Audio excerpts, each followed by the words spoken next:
Hello everyone, welcome back to Touch the Fire Twice. I'm Joshua, and I'm here today to do an in-depth sniff review of the newly released Boy Smells and Kacey Musgraves collaboration for her new candle and new album, Deeper Well. But first, if you're new to Touch the Fire Twice, welcome. My mission here is to share my love and passion for fine home fragrance as an enthusiast, an educator, a reviewer, to inspire you to increase your own fragrance knowledge and understanding, ultimately enhancing the scent memories that you create. If you want to learn more about what I do, why I do it, and how I do it, you can check out my website at TouchTheFireTwice.com and follow me over on Instagram, also at TouchTheFireTwice. But for now, let's go into the Deeper Well.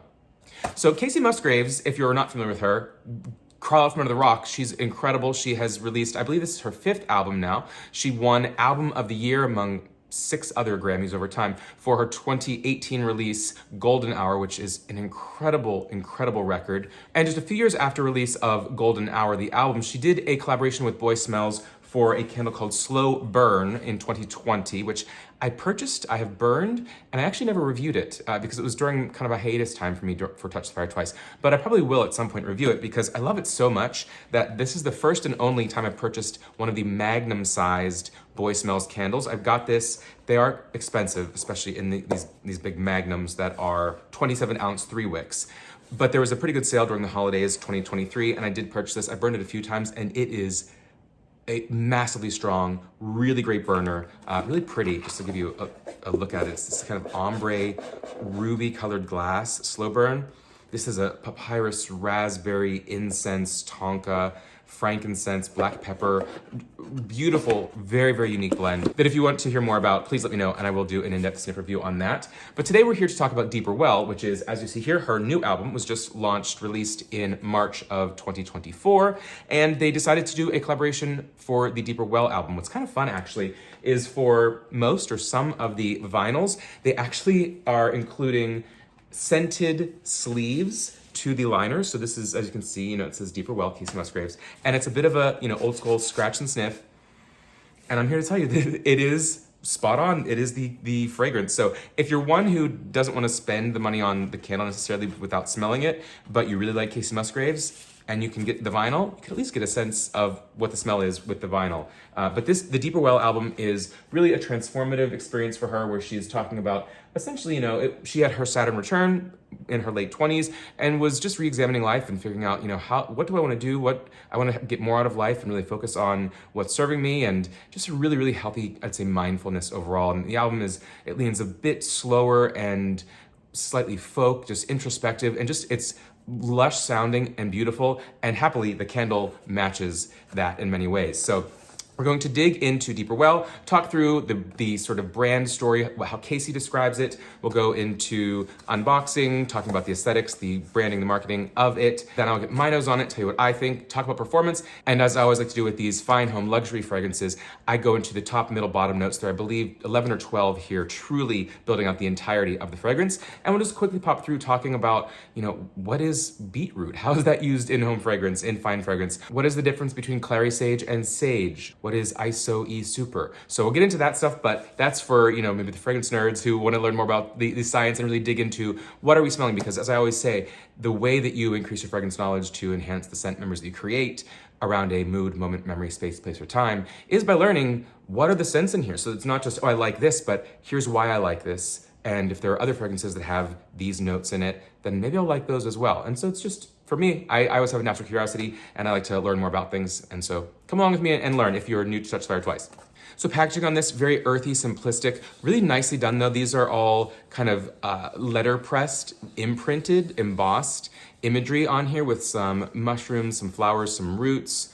It has the Deeper Well, the logo that matches the branding of the album. And then we get into it, open it up. Just the cute attention to details. Literally it says, I found a deeper well, which is a line from the lead single, Deeper Well. And here we have another similar ombre glass, but this is just a really earthy, I'd call it almost kind of a mustard or light turmeric color, with the wax being a traditional cream colored wax. So as with all Boy Smells candles, their standard size is this 8.5 ounce single wick candle, and they use a coconut beeswax blend. Gives you a burn time of about 50 hours, and for this and some of the other collaboration scents, it is going to run $56 retail. They consider this to be in the earthy gourmand category. The scent intensity is a 4 out of 5 on their ranking system, and they describe it as an earthy embrace of oakmoss, raspberry, and sage, with primary notes of saffron, raspberry, beetroot, clary sage, lavender, oakmoss, and ISO-E super. And as Boy Smells describes, our newest collab with Grammy Award-winning artist Kacey Musgraves is a sound to scent ode to your inner nature. Earthy gourmand notes of mushroom accords and raspberry activate wet patchouli, while eucalyptus, sage, and lavender infuse a fresh, soft comfort. Kacey says, it's airy but grounded, sky and dirt, foreign but home, the divine feminine, the peaceful masculine, an examination of what you make room for, what fills your soul, a hug from someone you've missed, it's the growing roots in your garden, a symbol of your ruthless search for something better. Deeper well is being brave enough to leave the shallow in search of wiser waters. Something I think we could all do more of, focus more of for ourselves, right? So getting into this, I had truly no idea what to expect with this fragrance. At first sniff, you're greeted immediately by damp earth, but not typical green, herbal, or garden notes. Rather a mossy forest floor, but not heady or darkly woody. Borderline musty, hay-like.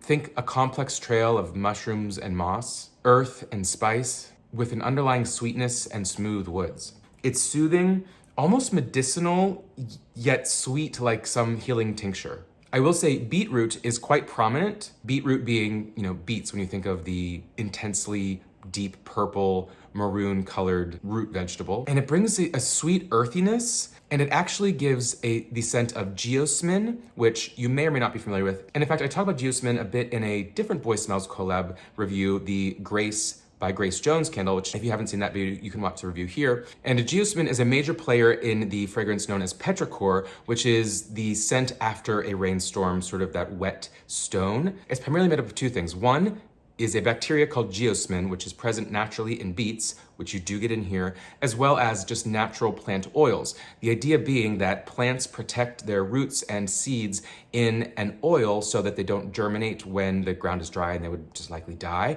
But when the rain comes, it washes away the oils. The ground is now wet and habitable for the growth of these seeds.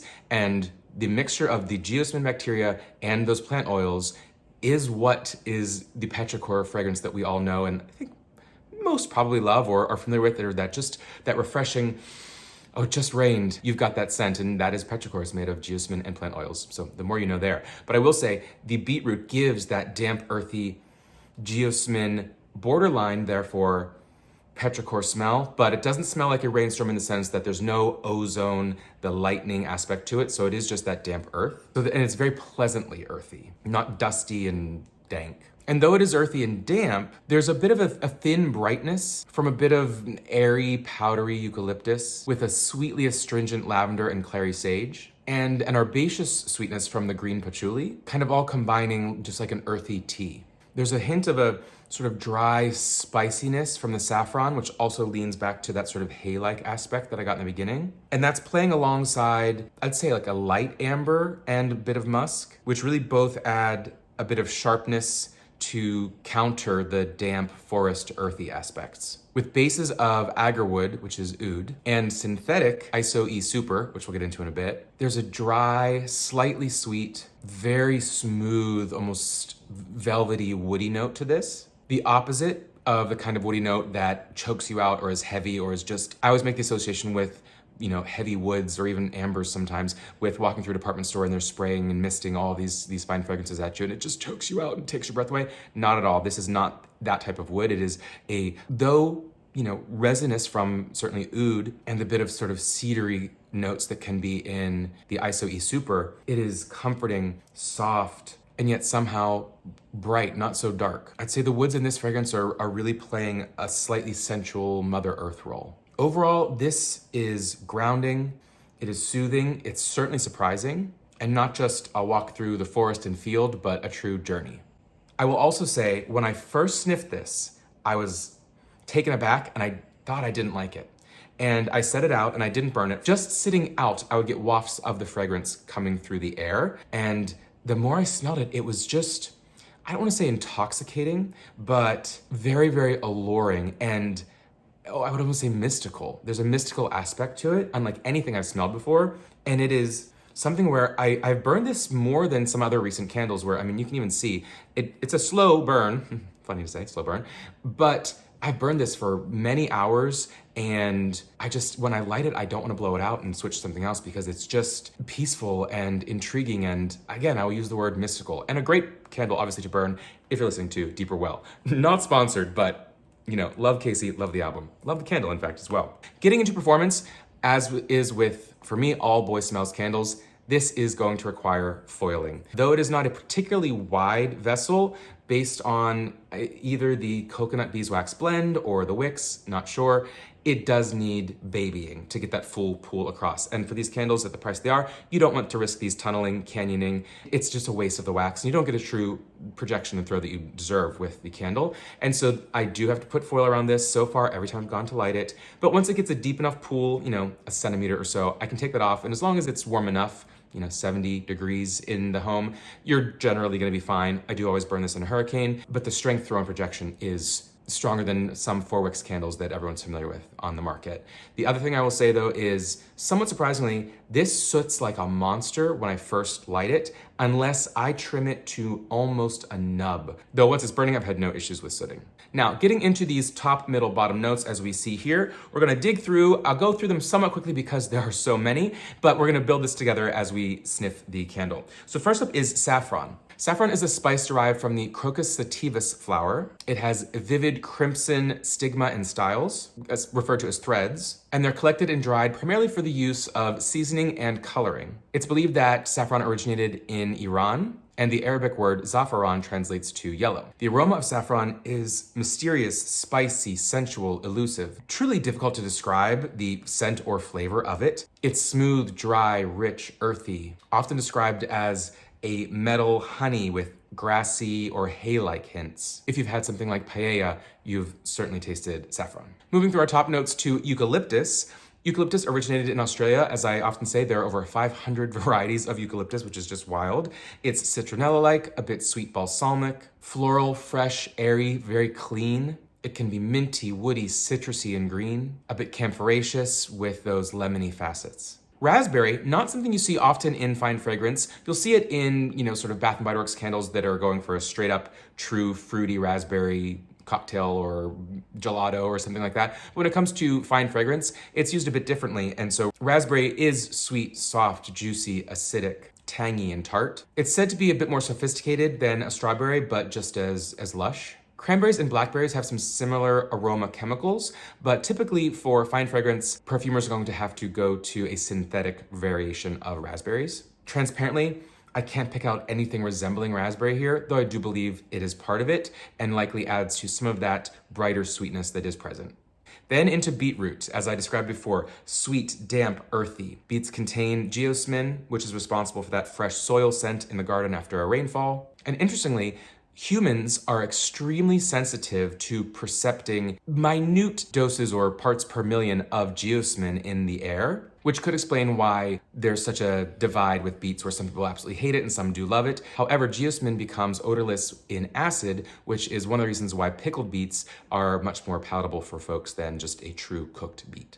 Diving a little bit deeper into the well of this fragrance, we have our middle notes. Lavender, of course, we know there are thousands of types of lavender. It's a flowering member of the mint family. Most lavender that we smell is gonna be English, that delicate sweet smell. It is floral, herbal, a bit evergreen woody at the same time. Soft, powdery, or it could lean into the Dutch lavender, which is a bit more of that medicinal, herbal, sharper, camphoraceous lavender, which frankly would not surprise me if that was in here because this does lean a bit towards that medicinal tincture that I was smelling before. Then we go into clary sage, which is different than a traditional garden sage that most of us associate with stuffing at Thanksgiving or autumnal dishes. And there are 900 sagebush varieties with white, purple, golden, bergamot, the common garden. Today, what we're talking about, clary sage. And although all sage smells herbaceous, the scent of the common garden sage that we cook with is pungent and green and almost musky, robust and sharp. While clary sage is softer, sweeter, warmer, with an almost floral lavender,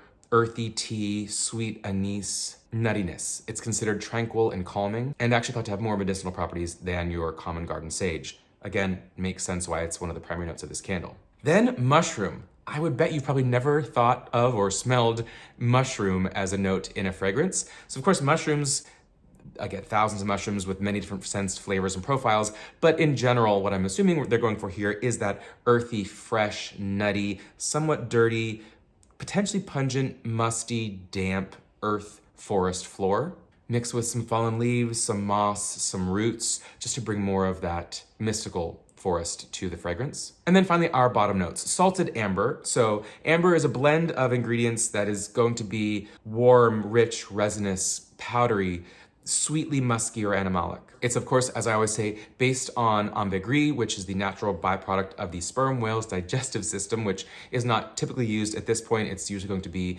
either synthetic or a blend of natural fragrances. And so typically an accord of benzoin, labdanum, and vanillas. So it could be your tonka, an earthy, warmer vanilla with, aspects of tobacco and spices. Resins of labdanum, which are going to be leathery, somewhat honey-like, still sweet, animalic, woody, dried musk, a bit leathery. And benzoin, which is a resin that is considered a spicier take on vanilla. Think frankincense and patchouli. Our next bottom note is moss or oak moss. It's a tight curled plant. It's a fungal lichen which grows on oak trees. It can be from light green to black, whether it is damp or dry. It can be earthy and woody, sensual with hints of amber and musk. And it's what you would smell if you were walking through a wet forest with those damp, mossy trunks below your feet. Patchouli shows up as strong, slightly sweet, herbaceous, spicy, intoxicating, dark with an earthy, musky, woody profile. As you may have heard me say in other videos, there are two primary types of distillation processes for patchouli. So there is the traditional Indonesian patchouli, which has a floral sweetness in its initial note, and then a rich, root-like, delicate earthiness, swampy and barnyard, but not full-on musty. And then you have the European or American distillation process, which gives you a, let's call it greener patchouli in the sense of it's sweet, rich, spicy, aromatic, and herbaceous, with almost an added fruity or wine-like sweetness, with less of that woody, earthy aspect. This, I could see it going either way because there is that swampy, barnyard, almost musty, earthy note to this candle, as well as that brighter, thin, sweetly herbaceous, borderline astringent note that we get from sort of the lavender and the clary sage and the patchouli. So I would lean to saying this is more of your fresh patchouli, perhaps the European American distillation process. Then we get into ISO-E Super, a synthetic fragrance molecule that frankly I had heard of, but had never dug into or smelled knowingly in a fragrance that I was reviewing. So let's learn about this one together a little bit. So it is a versatile synthetic aroma chemical compound, which also goes by the name patchouli ethanol. It is one of the most versatile fragrance molecules ever, and it is in almost every fine fragrance that you smell today. Not every single one, but if you have a couple of bottles of perfume, you likely have ISO-E Super in those. It is a novel molecule that was created and manufactured back in 1988 by International Flavors and Fragrance. It is said that ISO-E Super is to perfumery as monosodium glutamate is to Asian cuisine. In that, it is a fragrance booster, it helps improve longevity, it brings out the clarity of other notes, makes them smell more like themselves, perhaps even hyper real. Almost all mainstream perfumes now have ISO-E Super in varying concentrations, and it's used to impart a fullness and a subtle strength, and it's used literally from fine fragrances to laundry detergents. They say it is the molecule or synthetic ingredient that is likely the most well-known to the general public, whether you know it or not. But what does it smell like? It is said to be a remarkably pleasant smell. Smooth, dry, woody, cedar-like, also with aspects of sandalwood, ambergris, vetiver, and patchouli. Slightly leathery, spicy, powdery iris. Some incense, pine, musk. Kind of the kitchen sink of base notes, right? It's said to feel cozy, and it is beloved for its ability to add a velvet-like softness to fragrances. At the same time, with all of that, it is amazingly transparent and neutral without the heavy feeling, which is typical of the natural woody materials when you think of all those notes I just listed. And they say when you sniff it, you don't always get the full fragrance on its own until it is blended with other notes, and that it's a smell that people can't really associate with anything in particular from their everyday life because it really does stand on its own. Very interesting. I would love to actually smell that on its own or try to pick it out of other fragrances because apparently it is everywhere, and most of the general public just doesn't know about it. And then our final base note here is, of course, agar or oud wood. So the agar tree is an evergreen tree that grows around much of Southeast Asia. When the tree becomes infected with a specific type of parasitic mold, the tree reacts to that by producing a musky scented resin as a defense mechanism designed to protect the wounded heart of the tree, creating agarwood or oud, and that resin is then melted or distilled. The scent is warm, pungent, musky, sensual, smoky, animalic, slightly sweet, deeply rich and complex, but also earthy, woody, leathery. It's really, I'd say in the mid 2020s now, it's a powerhouse fragrance in popularity where you can find it in so many fragrances, including, entire collections at mainstream Bath & Body Works. All told, that is quite a list. I would love to hear not only from Boy Smells from Kacey Musgraves. I imagine she was, at least partially involved in some of the blends, and I'm sure she was given options between, do you want something like this or that? But I would love to hear from the master perfumers who created this and their inspiration, along with, the inspiration from Kacey, but just how they put this together. Because to me, though I'm not an expert in fine fragrance by any means, I haven't smelled anything that really is similar to this before. And I just keep getting my nose in it. In fact, when I'm done filming this, I'm probably gonna have to light it, maybe play the album and cook or something, but it's just really, really lovely. I've been trying to be on a journey of self-actualization and mindfulness and setting intentions and manifestations, and really this is a great album for that, but a great candle for that as well if you want to go on that journey through that deeper well. So that is it for now. Let me know what you think if you have smelled this or any other Boy Smells candles, or certainly the Slow Burn candle. And until next time, take care.